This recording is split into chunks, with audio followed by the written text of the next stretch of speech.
in your book, Back to Faith is Not a Feeling, you really believe that. You really believe that when you walk by faith, it isn't based on how you feel.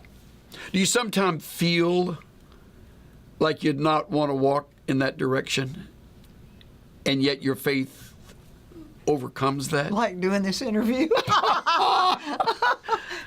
I asked you before we started, how do you feel about that? Well, it's not my favorite thing. You're doing very well, by the way. It's very comfortable to do this with you. If you don't have the feeling for something, do you still do it out of obedience? Well, yes. Address that. Yes. Well, the Lord says He works in us both to will and to do His good pleasure. So I think sometimes the feelings are involved, but sometimes they aren't. And that's when you need to take God at His word. In fact, as I was rereading Simple Faith, the two things that you said, there's an area where you really give some fabulous teaching on worry and some fabulous teaching on judgment. And I learned something. When you asked the question, what is the greatest obstacle to faith? I thought, like most people, unbelief. And you said worry.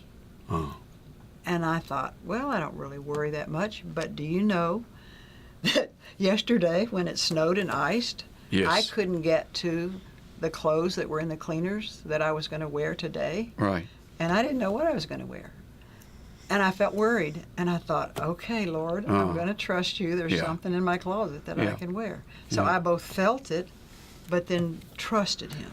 I think worry can be an addiction. Mm-hmm.